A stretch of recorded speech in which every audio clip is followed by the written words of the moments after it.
Eu sou Karine Arruda e começa agora mais uma edição do TRT Entrevista. Você consegue perceber o tanto que a tecnologia tem mudado o jeito de trabalhar? Vamos fazer essa reflexão hoje com o advogado, doutor em Direito e membro da Academia Brasileira de Direito do Trabalho, Antônio Carlos. Antônio, seja muito bem-vindo ao TRT Entrevista.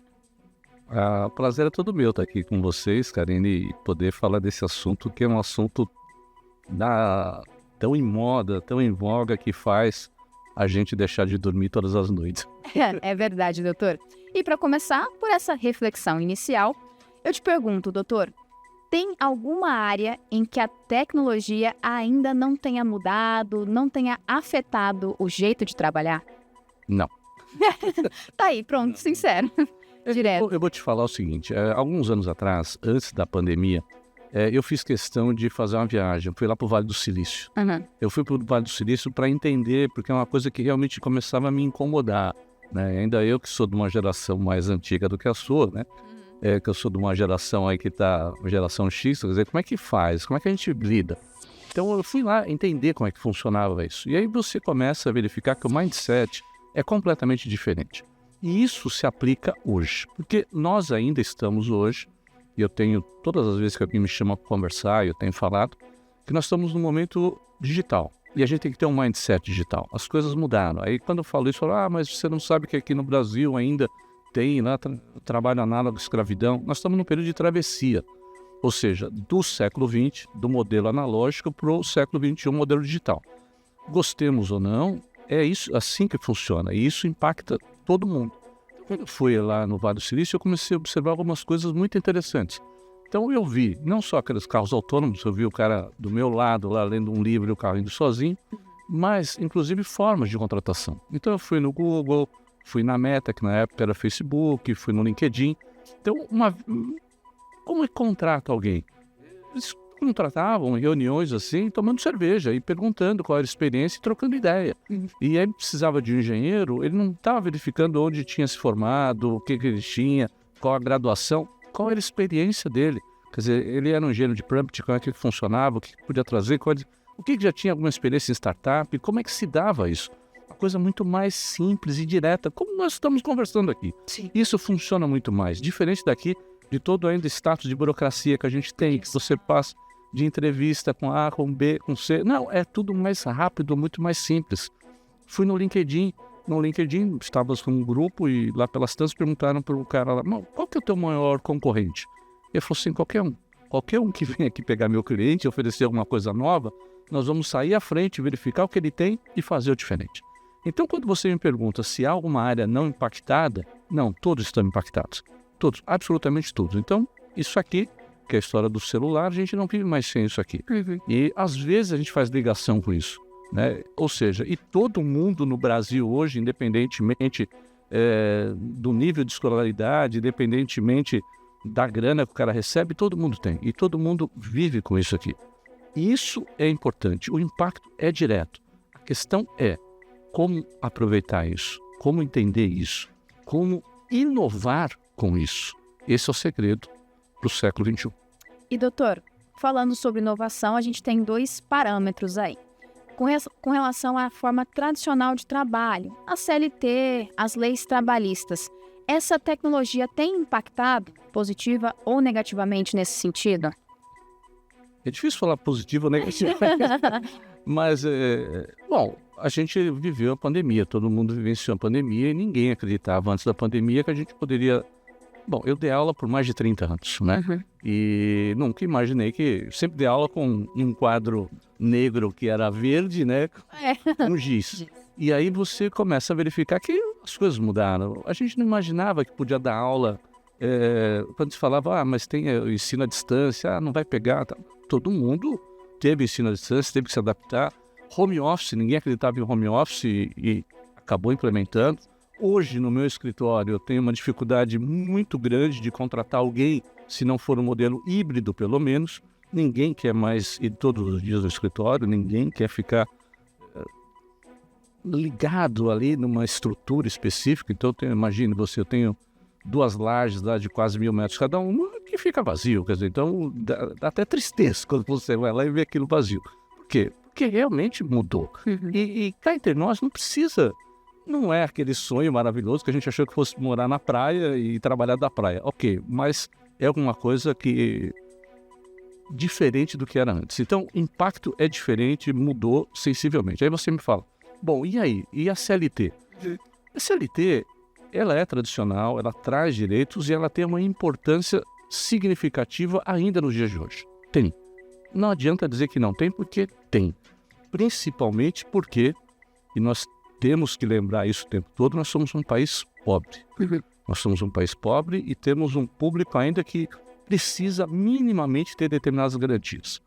O que não significa dizer que a CLT é o melhor instrumento ou que ela é a melhor forma de contratação, nada disso. Porque existem outras alternativas hoje, mas muitas outras alternativas. Dando um spoiler do que eu vou falar ainda hoje, o que eu estou dizendo é o seguinte, que o direito do trabalho hoje é um direito meio rizomático. Ele não é mais antes, que era a dicotomia com CLT ou sem CLT, autônomo ou não autônomo. Não, porque se você me perguntar hoje o que é uma subordinação, difícil falar que é uma subordinação. E eu dei aula e falava que a subordinação jurídica, que se enquadrava no artigo 2º e 3º da CLT e tal. Mas mudou sensivelmente hoje. A gente verifica, inclusive, algumas interpretações, subordinação algoritmo e tal. Ou seja, mas não é isso, porque realmente tem outras formas de trabalhar, outras formas de prestar serviços altamente significativos. Hoje, você, se nós quisermos contratar qualquer trabalho, qualquer serviço, o que você quiser, você entra na internet e você vai ter alguém que vai te oferecer esse trabalho. De qualquer lugar do mundo. Inclusive, o princípio da territorialidade já não existe mais. Quer dizer, não tem por que eu querer alguém de São Paulo, alguém do Mato Grosso. Não. Alguém de qualquer lugar do mundo. Se eu quiser oferecer o meu trabalho, a mesma coisa. Então, a gente tem principalmente esse viés de startups. Isso é muito significativo. Eu te falei que eu estive no Vale do Silício e conversando com um investidor lá no Vale do Silício, perguntando para ele o que ele fazia e tal. Ele falou, sabe o que eu faço, Antônio Carlos? Eu falei, o que você faz? Eu rasgo dinheiro. Assim, Oxe, tudo bom? E era isso, quer dizer, esse é o mindset. Ele investia em várias startups, a maioria das startups não ia em frente, mas uma aqui em frente poderia virar um unicórnio. Quer dizer, é isso, você precisa ter essa visão empreendedora. E se a gente pegar hoje, principalmente o pessoal mais novo tem alguns vieses diferentes da minha época. Da minha época você entrava... o escritório que eu sou sócio hoje, eu estou há 35 anos, quer dizer, eu sou um dinossauro lá dentro. Mas por quê? Porque esse era o nosso propósito, entrar, mostrar a importância, carreira, ficar e tal. Hoje, o cara entra lá e fala, bom, quando eu viro sócio, daqui a 2 meses, 1 mês e tal, não, vai demorar um pouquinho. Ok, então eu não posso ficar aqui porque eu preciso buscar outra oportunidade. E ele não está errado, não tem certo e errado. Mas porque ele tem a visão empreendedora, ele tem a visão de negócio, de crescimento e busca de ambiente correto, não trabalhar mais. A gente fala, não, aquela visão de workaholic e tal, já não mais funciona assim e está certo. Tem a questão de preservação, aí a gente verifica, muita gente fala assim, mas esse pessoal mais jovem hoje tem mimimi. Não é verdade, porque eles têm uma consciência enquanto ser humano diferente daquela minha época, ou do meu grupo etário tem. É muito complicado. Então, o pessoal está preocupado com empreendedorismo, isso é significativo, isso bate com CLT, porque são coisas diferentes. Então você vê várias empresas falando de partnership, ou seja, o cara seja sócio, você tem modelação de sócio, e por isso que algumas instituições financeiras aí que a gente conhece tiveram um resultado excepcional, empresas de TI excepcional, essas plataformas igualmente. Por quê? Porque o sistema, não só de contratação, mas inclusive de trabalho junto, de entendimento e de busca daquilo que se quer enquanto trabalhador, é diferente do que aquele cara que ia lá, batia o cartão e tinha os direitos garantidos. É um novo mundo. É preciso se atualizar também, né, doutor? Preciso se manter atualizado, na verdade. Esse é um outro... Então, esse também é uma dicotomia, porque quando você fala se manter atualizado, eu vou falar uma coisa que você não acredita, mas na minha época, quando eu me formei, não tinha internet. Você imagina você fazer faculdade sem internet? Quer dizer, não tinha internet. E todas as pesquisas que você fazia eram pesquisas físicas, né? Então eu ia numa biblioteca, fazia pesquisa. Se precisava de uma cópia, tinha uma máquina de xerox, né? O que era mais novo era mandar um fax. Quer dizer, hoje não, hoje você tem absolutamente tudo aqui dentro, instantaneamente. O que acontece? A questão é o como. Como é que você pesquisa isso? É a história da inteligência artificial, é do chat GPT. Fala, puxa, é bom, é ruim e tal. É excelente. A questão é como se utiliza. Como você faz as perguntas. Quer dizer, qual o teu mindset de prompt para você utilizar aquela ferramenta? Então, hoje, a disponibilização de informação é gigantesca. Mas não adianta absolutamente nada se você não sabe como utilizar. Então, esse drive, essa jornada de conhecimento, mas conhecimento no sentido de você buscar alternativas para empreender, inovar e criar, é que a gente precisa repassar. Agora, de outro lado, a gente tem um problema também. Então, se você pega hoje o modelo de ensino que a gente dá, desde criança, desde a molecada, até o pessoal mais... Quer falar mais velho sou eu. O pessoal na evolução ainda é aquele modelo do século XX. Isso precisa ser alterado. Por quê? Porque a gente precisa ensinar ou fazer a criatividade, a pesquisa, a busca da curiosidade. Com curiosidade tem inovação. E acabou aquela história de decoreba. No TRT Entrevista de hoje, estamos falando sobre trabalho e as mudanças trazidas pela tecnologia, com o advogado, doutor em Direito e membro da Academia Brasileira de Direito do Trabalho, Antônio Carlos Aguiar. Doutor, a gente falou sobre essa diferença de gerações. Tá falando isso, na verdade, desde o começo da entrevista. Como que está esse conflito no ambiente de trabalho? Existe, não existe? A tecnologia tem impactado significativamente nesse sentido? Existe. Existe e existe muito forte. Então, para a gente não ficar na questão de simplesmente imaginar ou colocar um aspecto mais teórico, eu vou te dar um exemplo prático. Sim. Né? No meu escritório. No meu escritório eu tenho um problema com os meus sócios, que são mais velhos, e estou falando mais velhos da minha idade, que falam, não, precisamos voltar e tem que ser 100% lá presencial. É impossível, não funciona se não for 100% presencial. E eu tenho conversado e explicado que não. Como não? É absurdo. Por quê? Porque senão você não consegue reter talentos, você não consegue contratar talentos. Porque o pessoal de uma geração mais antiga acredita nisso. E, de novo, não é certo e errado aqui. É crenças e formação de cada geração. Então ele acredita que aquilo é importante. É importante? É como nós estamos aqui, é o olho no olho, é a troca de experiência. Mas isso é um dos tentáculos aqui de uma relação de trabalho, de uma relação comercial, de uma relação de sociedade. Outros, não. Outros a questão de criatividade, a questão de inovação, a questão de você buscar soluções. Hoje eu tenho estudado bastante, é um outro ponto que para mim é muito importante. E aí vem essa história do conflito de geração. Antigamente você tinha o cara que era especialista, né? Então você falou assim, Antônio Carlos aqui, que é mestre, é doutor em Direito. Então você era especialista naquilo. Aí você tinha outro que era um generalista, que era um cara que buscava e tal, mas ele sabia um pouquinho de tudo. Mas hoje o que a gente tem tido é o nexialista. E o nexialista, o que ele tem feito é buscar as jornadas que existem e, para dar uma solução, colocar nexo. Então ele pega um nexo aqui, um nexo ali e junta isso. Que no final do dia é o que é interessante para a resolução dos problemas. Então, se eu sou muito técnico, inclusive quando a gente, com meus advogados, eu falo assim, pô, cara, você trabalha, o que é? Eu sou advogado trabalhista. Eu falo, pelo amor de Deus, não fala isso.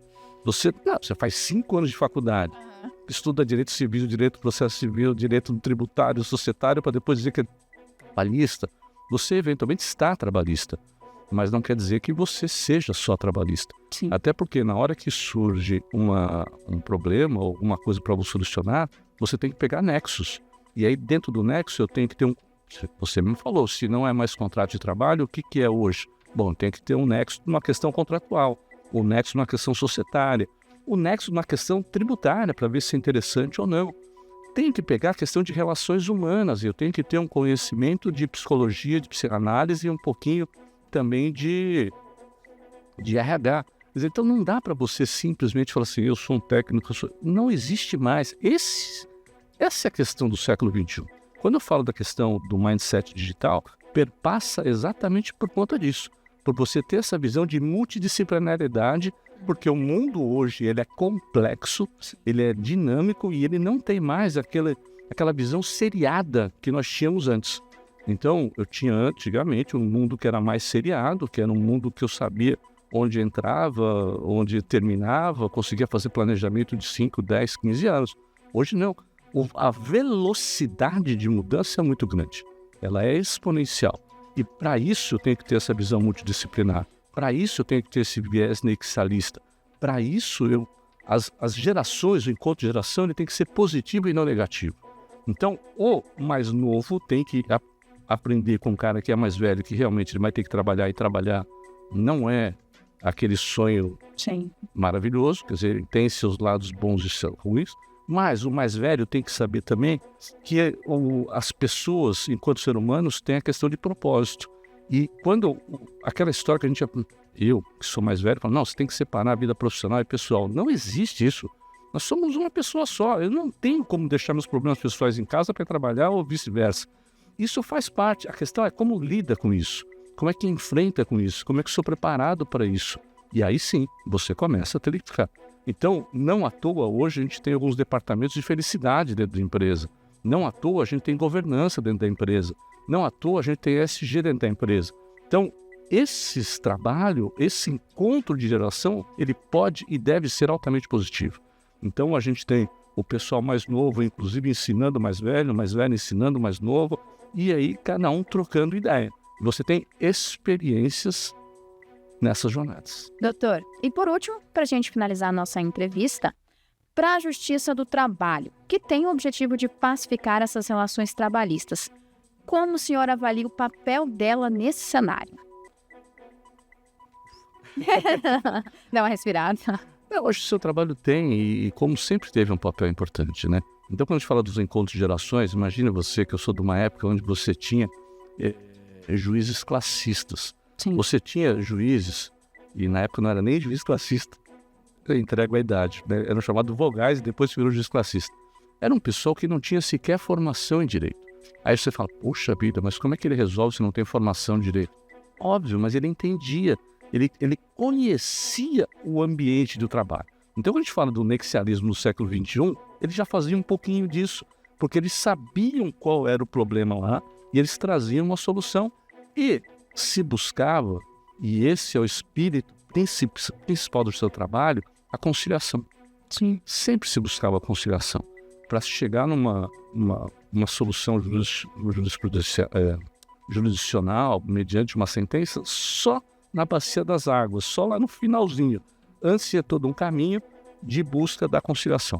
E eu acho que a gente precisa buscar isso. E a Justiça do Trabalho tem isso, né? Quando ela fala de mediação pré-processual, seja individual ou coletiva, ela está trabalhando exatamente dentro desse escopo, que é o escopo conciliatório, trazendo os atores para os atores, eles buscarem a solução. E a Justiça do Trabalho funciona uma espécie de mediação, e mediação no sentido de mediar mesmo, não de nem apresentar a proposta, mas fazer com que os atores, eles sim se entendam, tirem toda uma capa aí de beligerante e busquem eles a solução, porque a solução está ali, está entre eles. Eles conhecem qual o problema, eles sabem o que gerou o problema e eles sabem qual é a solução. Então, quanto mais a gente tiver esse viés conciliador capitaneado pelo Justiça do Trabalho, muito melhor. E a gente foge do outro escopo, que é o escopo lá de beligerância, de quem ganha perde. No final todo mundo perde, quer dizer, você precisa realmente buscar soluções. Junto disso, e aí a gente tem vários atores, então você pega, por exemplo, os sindicatos, podem funcionar também, então com ações coletivas, ou até o Ministério Público também, com esse viés de ação coletiva, mas não no ganha e perde, mas no ganha-ganha, mediante negociações, conciliação e solução autônoma, vislumbrada e apresentada pelas próprias partes. Uma espécie de lab, né, conciliatório. Doutor, gostaria de agradecer pela sua participação aqui, por ter respondido essas dúvidas aí que permeiam o nosso dia a dia. Obrigado pela presença no TRT Entrevista. Karine, eu que agradeço, foi um prazer estar aqui com vocês e esclarecer dúvidas. A gente esclarece porque a gente tem mais dúvida do que solução. Mas estamos todos juntos nesse século XXI. Obrigada, doutor. Eu sou Karine Arruda e você acompanhou mais uma edição do TRT Entrevista. O nosso convidado de hoje é o advogado, doutor em Direito e membro da Academia Brasileira de Direito do Trabalho, Antônio Carlos Aguiar. Esse bate-papo fica disponível no Spotify, pesquisando por TRT de Mato Grosso, ou então no YouTube, no @TRT Mato Grosso. Até a próxima!